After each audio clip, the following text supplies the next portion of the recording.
సర్వాధికారియు సర్వశక్తిమంతుడైన యేసుక్రీస్తు వారి దివ్య నామాన్ని బట్టి ఈ ఉదయకాల సమయంలో ప్రభు పాదముల చెంత ఈ విధంగా దేవుని సన్నిధిలో ప్రభును ఈ విధంగా స్తుతించి ఆరాధించే ఈ చక్కటి భాగ్యాన్ని, అవకాశాన్ని, ఆ కృప కలిగిన ఆ మనసున్న మంచి దేవుడు మహోన్నతుడు మన జీవితంలో చేసిన ఆ గొప్ప కార్యాన్ని బట్టి ఆయనకి మహిమ, ఘనత, ప్రభావాలు చెల్లిస్తూ ఉంటున్నాం. ఈ ఉదయకాల సమయంలో అందరూ కూడా ప్రభు యొక్క వాక్యాన్ని వినాలని మనం చేర్చి ఉంటున్నాం. ఈ ఉదయకాల సమయంలో మీరు, మీ బిడ్డలు, మీ కుటుంబ సభ్యులందరూ కూడా దగ్గరకు వచ్చి ప్రభు మాటలు వినాలని నేను మనవి చేయుచున్నాను. కనుక ప్రతి వారు కూడా సమయం అవుతుంది కనుక అందరూ కలిసి ప్రభు మాటలు విని దీవించబడి ఆశీర్వాదాన్ని మనం పొందుకుందాం. పరిశుద్ధ గ్రంథమైన బైబిల్లో మన వాక్యాన్ని చూడగలిగితే అపోస్తలుడైన పౌలు గారు ఫిలిప్పీలకు రాసిన పత్రిక 4వ అధ్యాయము 4వ వచన భాగంలో దేవుని వాక్యం ఈ విధంగా వ్రాయబడి ఉంది. ఎల్లప్పుడూ ప్రభునందు ఆనందించుడి, మరలా చెప్పుదును ఆనందించుడి అనే ఈ శ్రేష్టమైన ఈ మాట మనము బైబిల్ గ్రంథంలో చూడగలుగుతూ ఉంటున్నాం. అనగా ఒక మాటలో చెప్పాలంటే పౌలు గారు సంతోషించండి, నేను మరలా చెప్పుచున్నాను, సంతోషించండి అని చెప్పి ఆ విధంగా ఈ యొక్క వాక్యములో మనం ఈ మాటను చూడగలుగుతూ ఉంటున్నాం.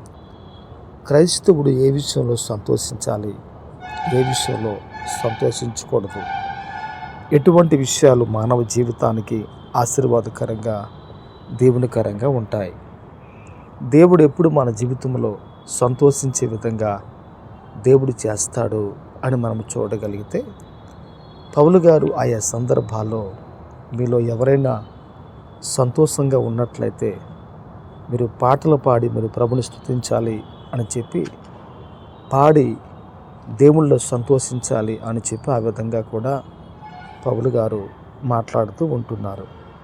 వాస్తవానికి చెప్పాలంటే ఈ ఫిలిప్పీ 4:4లో దేవుని యొక్క వాక్యం చెప్పిన ప్రకారంగా ఈ మాట చెప్పినప్పటికీ పౌలు గారికి అంత సంతోషం, అంత ఆనందం ఏమీ లేదు. ఎన్నో శ్రమలలో, ఇబ్బందుల్లో, ఎంతో కష్టములో దైవజనుడు ఉంటూ కూడా మీరు సంతోషించండి, మీరు ఆనందించండి అని ఈ మాట చెప్పగలుగుతున్నారు అని అంటే ఆ మాట ఎంత విలువైనదో ఒక్కసారి మనం జ్ఞాపకం చేసుకొని మనం ఈ దినం అర్థం చేసుకోవాలి.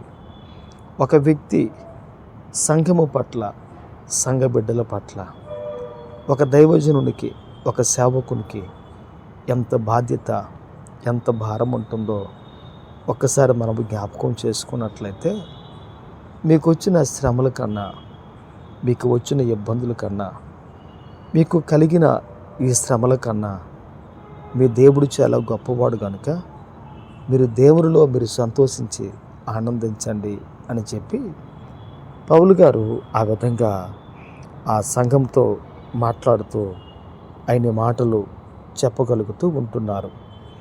వాస్తవానికి చెప్పాలంటే బైబిల్ గ్రంథములో మనము చూడగలిగితే దెస్సలోనికి మొదటి పత్రిక 5వ అధ్యాయం 16వ వచన భాగంలో ఎల్లప్పుడూ సంతోషముగా ఉండుడి అని చెప్పి అక్కడ కూడా భక్తుడు ఆ మాటను ఆయన వ్రాస్తూ ఉంటున్నాడు.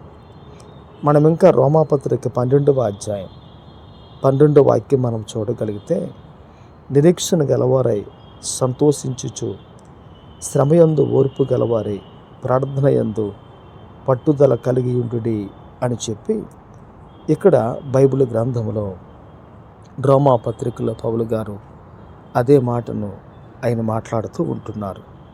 అనగా ఒక మాటలో చెప్పాలంటే పౌలు గారు దేవుని సన్నిధిలో ఆయన కలిగిన నిరీక్షణ, ఆయన కలిగిన సంతోషం, వచ్చిన శ్రమలో ఓర్పు, నేర్పును కలుగుజేసేవిగా, ప్రార్థన యందు మీరు ఎప్పుడు కూడా పట్టుదల కలిగి మీరు ఈ శ్రమలో ఓర్పు కలిగి ఉండండి అని చెప్పి ఆయన ఆ విధంగా మాట్లాడుతూ ఉంటున్నాడు. ఒక మాటలో చెప్పాలంటే, మనము సంతోషించాలంటే మనకు నిరీక్షణ చాలా అవసరం. రెండవది, మనము సంతోషించాలంటే మనము శ్రమలో మనము ఓర్పు కూడా కలిగిన వారమై ఉండాలి. మనము సంతోషించాలంటే మనకు ప్రార్థన యందు పట్టుదల కూడా ఆ విధంగా ఉండాలని ఈరోజు దేవుని వాక్యం ఆ విధంగా సెలవిస్తూ ఉంది. ఒక మాటలో చెప్పాలంటే, శ్రమలో సంతోషించే వ్యక్తి, కష్టంలో ఓర్చుకునే వ్యక్తి, దేవుని సన్నిధిలో ప్రార్థన కలిగిన ప్రార్థన పట్ల పట్టుదల కలిగిన వ్యక్తి ఎప్పుడు కూడా దేవునికి దగ్గరగా సమీపంగా ఉండడానికి దేవుడు ఆ విధంగా సహాయం చేస్తాడు. కనుక ఈరోజు ఈ వాక్యంలో మనం చూడగలిగితే, క్రైస్తవుడు ఎప్పుడు కూడా శ్రమలలో, ఇబ్బందుల్లో, నష్టంలో ఆ వ్యక్తి దేవుని కొరకు నిలవబడి స్థిరుడిగా ఉండి, దేవుని కొరకు ఎంత కష్టమైనా రాని, ఎంత శ్రమైనా రాని, నేను ప్రభు కొరకు తట్టుకొని జయిస్తాను అని చెప్పి ఆ సామర్థ్యత కలిగి మనం ఎప్పుడు కూడా దేవుల్లో ఆ విధంగా ఉండాలని బైబిల్ గ్రంథం ఆ విధంగా సెలవిస్తూ ఉంది. ఈ సంతోషం అనేది మనుషుని జీవితంలో ఒక ఫలంగా, ఒక ప్రతిఫలంగా, ఒక ఫలితంగా ఆ దేవుడు ఈరోజు మన జీవితంలో ఆయన చేయబోతూ ఉంటున్నాడు. మత్తయి సువార్త 5:12 మన వాక్యాన్ని చూడగలిగితే, సంతోషించి ఆనందించుడి, పరలోకమందు మీ ఫలము అధికమగును, ఇలాగు వారు మీకు పూర్వకాలమందుండిన ప్రవక్తలను హింసించిరి అనే మాటను ఇక్కడ మనము చూడగలుగుతూ ఉంటున్నాం. అనగా ఒక వ్యక్తి సంతోషించి ఆనందించినట్లయితే మీ ఫలము పరలోకమందు అధికమవుతుంది అని చెప్పి ఈ రోజున బైబిల్ గ్రంథంలో ఆ విధంగా భక్తుడు వ్రాసుకుంటూ వస్తున్నాడు. మనం ఎందుకు సంతోషించి ఆనందించాలి శ్రమలో అని మనం చూడగలిగితే, మన ఫలం పరలోకంలో అధికం కావటానికి దేవుడు పెట్టే ఒక మంచి మార్గమే ఈ శ్రమ.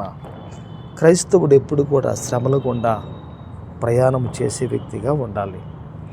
క్రైస్తవుడు ఎప్పుడు కూడా శ్రమల గుండా ఒక వ్యక్తి జీవితాన్ని ముందుకు క్రీస్తులో కొనసాగించే వ్యక్తిగా ఉండాలి.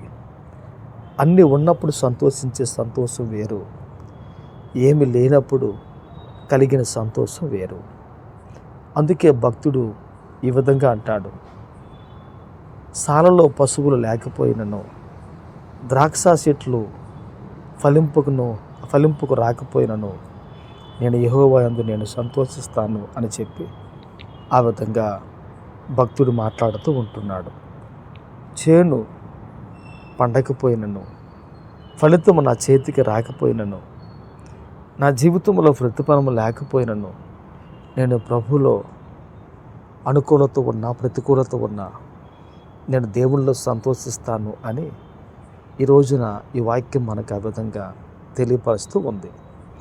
అన్నీ ఉన్నప్పుడు సంతోషం కానే కాదు, ఏమి లేనప్పుడు కూడా మనము దేవుని ద్వారా సంతోషించి ఆనందించాలి.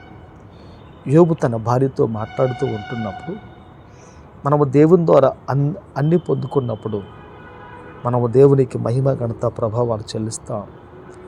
మన జీవితంలో దేవుడు అన్ని తీసివేసినప్పుడు కూడా అదే కృతజ్ఞత భావం, అదే మనసు మనలో ఉండాలి అని చెప్పి, యెహోవా ఇచ్చెను, యెహోవా తీసుకొనును, యెహోవా నామమునకు మహిమ కలుగును గాక అని చెప్పి ఆ విధంగా ఆయన మాట్లాడుతూ ఉంటున్నాడు. ఒక మాటలో చెప్పాలంటే, దేవుడు ఇస్తాడు, దేవుడు తీసుకుంటాడు, దేవుడు కలుగు చేస్తాడు, దేవుడు తిరిగి అడుగుతూ ఉంటాడు. ఆయన ఇచ్చిన, ఆయన అడిగిన, దేవుడు మన జీవితంలో ఏం చేసినా సరే సమస్తము కూడా సమకూర్చి మన కొరకు దేవుడు మేలు కొరకు జరిగిస్తున్నాడు అని మనం నమ్మి విశ్వాసముతో ముందుకు మనం ప్రభులో ఆ విధంగా సాగిపోవాలి. కనుక ఒక వ్యక్తి ఆ శ్రమలో అటువంటి ఓర్పు కలిగి మనము దేవుల్లో ఆ విధంగా మనము సంతోషించి ఆనందించాలి.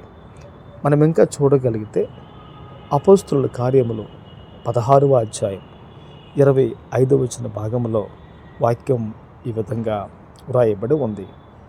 అయితే మధ్యరాత్రి వేళ పౌలును శీలయు దేవునికి ప్రార్థించుచు కీర్తనలు పాడుచుండిరి, ఖైదీలు వినుచుండిరి అని బైబిల్ గ్రంథంలో ఈ మాట మనం చూడగలుగుతూ ఉంటున్నాం. మధ్యరాత్రి వేళ దేవునిలో సంతోషించే సమయమా? పౌలు శీలలు కొట్టబడి ఎంతో శ్రమ అవమానానికి గురై ఎంతో ఇబ్బందితో చెరసాలలో వేయబడ్డారు. వారి దేహము నిండా కూడా గాయములే.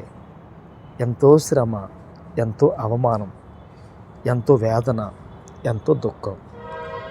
ఇవన్నీ దైవజనులు భరిస్తూ అంటున్న మాట ఏంటంటే, మధ్యరాత్రి వేళ వారు పాటలు పాడి వారు ప్రార్థించారు, స్తుతించారు అని చెప్పి వాక్యంలో మనం చూడగలుగుతూ ఉంటున్నాం. అనగా ఒక మనుషుని జీవితంలో అనుకూలత ఉన్నా లేకపోయినా ఒక వ్యక్తి దేవునిలో సంతోషించే ఆ నిజమైన సంతోషం కష్టములో కానీ, సుఖములో కానీ, ఇబ్బందులో కానీ ఇదే విధంగా ప్రతి మనిషి కూడా దేవునిలో ఆ విధంగా జీవించటం నేర్చుకోవాలి.